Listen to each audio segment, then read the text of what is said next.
बच्चों, achievers academy में मैं रवि शर्मा आज फिर तुम्हारा स्वागत करता हूं। और जैसा कि तुम्हें पता है, आज शिक्षक दिवस है। सबसे पहले तुम्हें शिक्षक दिवस की बहुत बहुत शुभकामनाएं।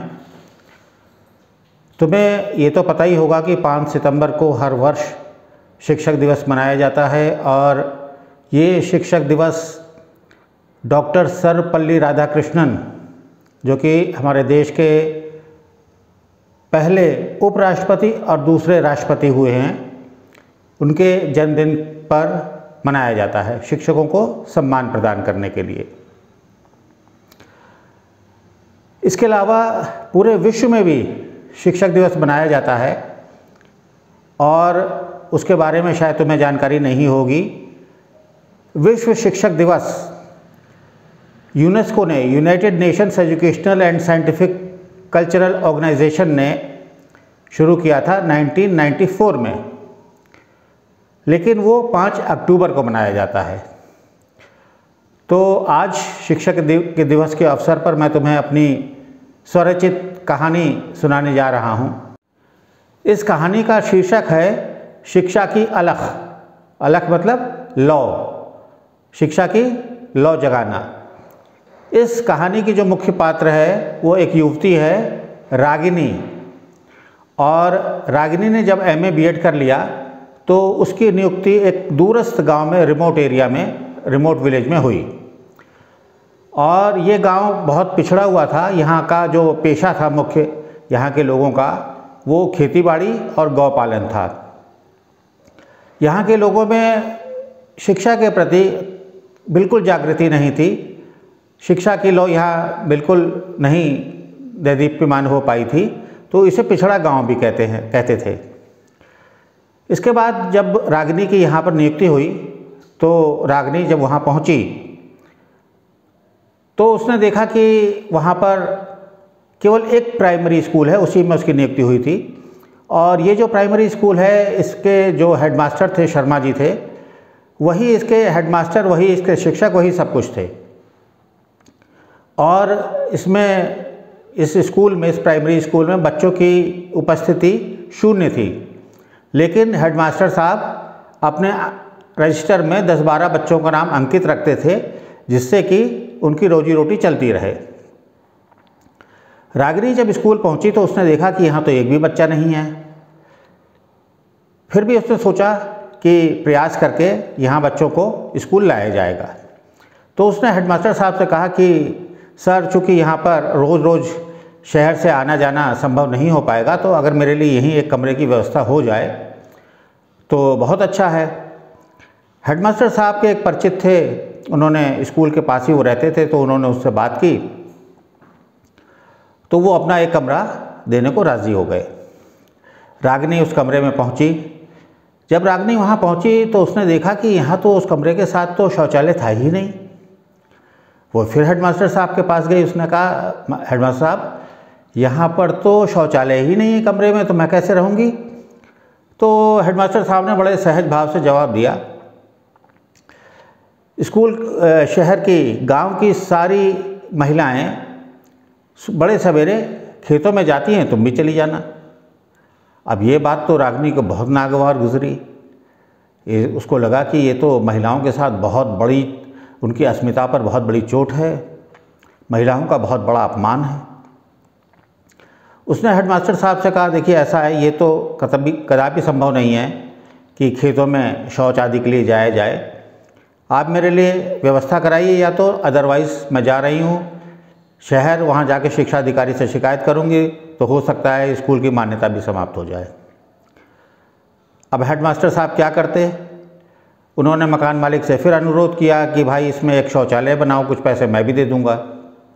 खैर, वो मकान मालिक राज़ी हो गया और उसने उसके साथ एक अटैच्ड शौचालय भी, टॉयलेट भी बना दिया। इसके बाद रागिनी जब शहर से फिर लौट के आई तो उसने देखा कि शौचालय वगैरह सब है, तो वो खुश हुई कि अब वो व्यवस्थित तरीके से अपने बच्चों को स्कूल में पढ़ा सकेगी। लेकिन समस्या वही बरकरार थी, बच्चे तो थे नहीं स्कूल में। तो वो घर घर जाके लोगों को जागरूक करने लगी कि देखिए कि आप अपने बच्चों को अगर स्कूल भेजेंगे तो वो पढ़ लिख के बड़े अफसर बनेंगे किसी दिन। लेकिन वो समझने को तैयार नहीं थे। रागिनी उनको ये भी बताती कि देखिए ऐसा है कि आप अपने घरों में शौचालय बनाइए, ये अच्छा नहीं लगता कि आपके घर की महिलाएं खेतों में जाती हैं। तो ये भी बात समझने को गांव वाले तैयार नहीं थे। वो कहते थे कि नहीं नहीं ठीक है, खेत में जैसे जो चल रहा है वैसे ही चलता रहेगा। तो रागिनी ने कहा कि इससे बीमारियां पैदा होती हैं और कितनी गंदगी होती है तो आपको पता ही है। अब गांव वाले बोले कि इससे कोई बीमारी नहीं होती हम लोगों को, इससे तो खेतों की उर्वरा शक्ति बढ़ती है। अब क्या हो, फिर रागिनी ने एक प्लान बनाया। उसने एक खेल क्लब बना रखा था अपने शहर में। तो उसके कुछ मित्रों को, वो अपने मित्रों को वहाँ से खेल क्लब के बुला लिया और एक जादूगर परिचित थे उसके, उनको भी बुला लिया और उन सबको समझाया कि हमें कैसे बच्चों को अपने स्कूल में आकर्षित करना है, कैसे अभिभावकों को जागृत करना है। इसके बाद पूरे गांव में ये बुनियादी करा दी कि यहाँ पर स्कूल में रोज़ बच्चों को खेल खिलाए जाएंगे और उन्हें जादू दिखाया जाएगा। तो कुछ बच्चे आकर्षित हुए और वो स्कूल आने जाने लगे। जब बच्चे स्कूल आने लगे तो वो जो बाल क्लब के, खेल क्लब के जो सदस्य थे, वो बच्चों को रोज़ कोई क्रिकेट, हॉकी, क्रिकेट और फुटबॉल आदि खेल खिलाने लगे। बीच बीच में जादूगर उनको जादू भी दिखाते थे और शाम के वक्त यही टीम जा जा के घरों में लोगों को जागरूक करती थी। तो धीरे धीरे जब 2-4 बच्चे बढ़ने लगे तब रागिनी ने अपने दोस्तों से कहा कि अब इनको धीरे धीरे खेल के साथ साथ आप पढ़ाई भी शुरू कीजिए, इनको अक्षर ज्ञान दीजिए, इनको मैथ्स के बारे में थोड़ा समझाइए, कुछ गणित के बारे में जानकारी दीजिए। तो वो जो सदस्य थे वो धीरे धीरे बच्चों को पढ़ाने भी लगे। फिर रागिनी ने क्या किया कि रागिनी ने सारे बच्चों के लगभग, मतलब धीरे धीरे ये स्थिति आ गई कि 50 के करीब बच्चे स्कूल जाने लगे। लेकिन उनका कोई टाइम निर्धारित नहीं था, जब जिसको फुर्सत मिलती घर से वो पहुंच जाता था। तो रागिनी ने एक रजिस्टर बनाया और सभी बच्चों के नाम उसमें अंकित किए और उसने सभी खेलों के टाइम निर्धारित कर दिए कि 8 बजे बच्चे जब सुबह स्कूल आएंगे तो प्रेयर होगी, उसके बाद 8 से 9 बजे तक ये खेल खेला जाएगा, 9 से 10 ये, और बच्चों की प्रतिदिन अटेंडेंस होगी। तो बच्चे फिर धीरे धीरे उसी हिसाब से स्कूल आने लगे। बीच बीच में जादू भी दिखाया जाता था बच्चों को, तो वो बहुत खुश होते थे। इस प्रकार जब धीरे धीरे संख्या बढ़ने लगी बच्चों की, तो रागिनी ने एक दिन हेडमास्टर साहब से कहा, सर देखिए इतने बच्चे हो गए हैं, अब इनके लिए कुछ मध्याह्न भोजन की भी अगर व्यवस्था हो जाएगी तो और बच्चे स्कूल आएंगे। तो हेडमास्टर साहब ने हाथ खड़े कर दिए। उन्होंने कहा कि कोई व्यवस्था नहीं है, जब बच्चों के अभी तक तो हम लोगों की तनख्वाह के भी लाले हैं, तो बजट भी नहीं है मध्याह्न भोजन के लिए। बेहतर ये होगा कि तुम जब शहर जाओ तो वहाँ शिक्षा अधिकारी को इस बारे में बताओ और उन्हें आमंत्रित कर लो यहाँ। जब वो बच्चे देखेंगे तो हो सकता है वो बजट आवंटित कर दें। रागिनी को ये बात ठीक लगी और उसके बाद जब शहर गई तो उसने शिक्षा अधिकारी महोदय को गांव आमंत्रित किया। अब शिक्षा अधिकारी महोदय भी जब गांव आए और स्कूल पहुंचे तो वो देख के आश्चर्यचकित रह गए कि इतने सारे बच्चे, लगभग 60 के करीब बच्चे हो चुके थे तब तक। तो वो बहुत खुश हुए। फिर उन्होंने दोपहर में अभिभावकों के साथ मीटिंग भी की स्कूल में और उन्होंने स्वयं उनको जागृत किया कि उन्होंने कहा कि देखिए अब मैं यहाँ पे शिक्षकों की भी व्यवस्था कर रहा हूँ, आपके ये बच्चे पढ़ लिख के बड़े बड़े पदों पर आसीन होंगे। तो अभिभावकों को कुछ बात समझ में आई। उसके बाद शिक्षा अधिकारी महोदय ने मध्याह्न भोजन के लिए भी बजट आवंटित कर दिया। अब बच्चों को मध्याह्न भोजन मिलने लगा और वो धीरे धीरे वो ये बात दूसरे बच्चों तक, दूसरे अभिभावकों तक पहुंची, तो वो भी अपने बच्चों को स्कूल भेजने लगे।